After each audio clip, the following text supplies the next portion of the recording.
प्रेम वह सागर है जहाँ बुद्धि डूब जाती है। सत्य का पहला स्वागत विरोध से होता है।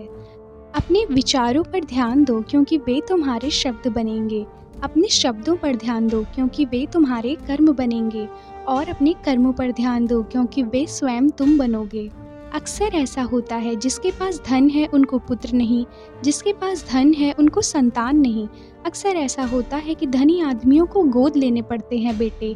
यह सारी दुनिया में ऐसा है। गरीबों के घर खूब बेटे बेटियां पैदा हो जाते हैं, अमीरों के घर चूक हो जाती है। इस चूक के पीछे जरूर कुछ मनोविज्ञान होगा। तुम्हारा जीवन मूल्यवान है, इसको ऐसे मत गंवा देना। इसे हर किसी की बात मानकर मत गंवा देना। इसे हर किसी के कपड़े पहनकर मत गंवा देना। तुम्हारा जीवन कीमती है। परमात्मा तुमसे पूछेगा क्या किया जीवन का, तो तुम उत्तरदायी होगे। तुम्हारे मुनि महाराज नहीं, और ना तुम्हारे साधु और ना तुम्हारे महात्मा।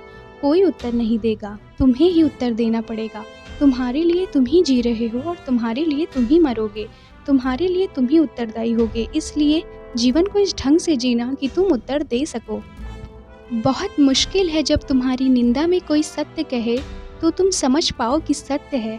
निंदा का सत्य भी झूठ मालूम होता है और प्रशंसा का झूठ भी सत्य मालूम होता है। यही अहंकार की गति है। सबसे ज्यादा गरीब वह है जिसकी खुशियाँ दूसरों की अनुमति पर निर्भर करती है। मूर्ख व्यक्ति दूसरों पर हंसता है और बुद्धिमान खुद पर हंसते हैं। आदमी जीवन भर यही देखता रहता है कि दूसरे मेरे बारे में क्या सोच रहे हैं और दूसरे मेरे बारे में ठीक सोचें, इस भांति का अभिनय करता रहता है। ऐसा व्यक्ति अभिनेता ही रह जाता है, वह कभी सत्य को उपलब्ध नहीं हो सकता। संन्यास का अर्थ है अकेले होने की क्षमता। अकेले होना नहीं, अकेले होने की क्षमता। जहाँ भी हो यह स्मरण बना रहे कि मैं अकेला हूँ। तब बीच बाजार में तुम सन्यासी हो, गृहस्थ होकर सन्यासी हो। पत्नी है, बच्चे हैं, दुकान है, बाजार है, तुम सन्यासी हो।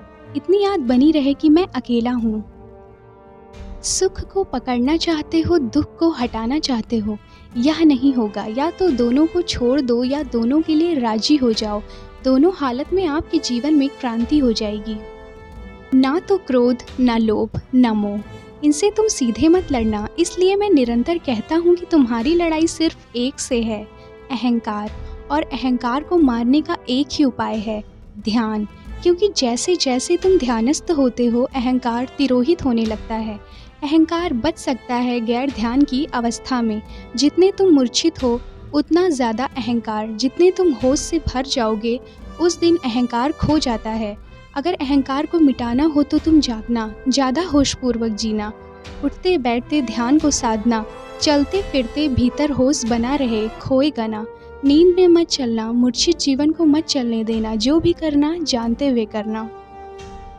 कृष्ण गीता में एक बहुत ही अनूठी बात कह रहे हैं। वे यह कह रहे हैं कि संसारी और सन्यासी विपरीत नहीं हैं, एक दूसरे के उल्टे नहीं हैं। संसार से भागकर कोई सन्यासी नहीं होता, संसार में जागकर कोई सन्यासी होता है। और जागना हो तो यहीं जाग जाओ, कहीं भी भागो, इससे कोई अंतर नहीं पड़ता। जागने के लिए कोई खास जगह नहीं है, कहीं भी जागा जा सकता है। सपने मिटाने के लिए खास सपने देखने की ज़रूरत नहीं है, किसी भी सपने में जागा जा सकता है।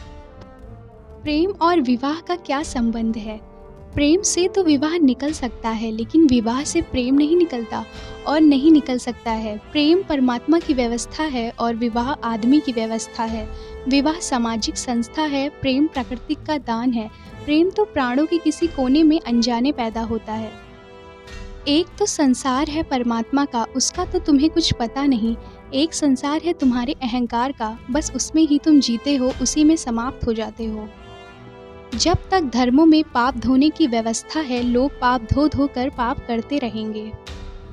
लाओ त्से का एक बड़ा ही कीमती सूत्र है कि तुम अगर दुख को स्वीकार कर लो तो आनंदित हो जाओगे, क्योंकि दुख कभी स्वीकार को जानता ही नहीं।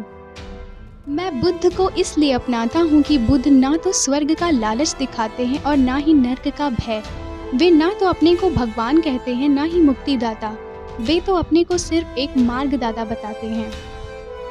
जहाँ मन खो जाता है वहाँ आकाश के रहस्य प्रकट होने शुरू हो जाते हैं। जहाँ तक मन है वहाँ तक हम अपनी सूझबूझ से चलते हैं, और जब मन नहीं है तब परमात्मा की सूझबूझ हमें प्रकट होनी शुरू हो जाती है। आपके जीवन में कोई ऐसा व्यक्ति अवश्य होना चाहिए जिसके आगे आपका मन पूर्णता से नंग हो सके। आज़ादी कैसे मिली थी ये पढ़ने से अच्छा है हम ये पढ़ें गुलाम कैसे बने थे। हमेशा याद रखना जीप कभी नहीं फिसलती, दिमाग में जो चल रहा है वह हमेशा जीप पर आता है।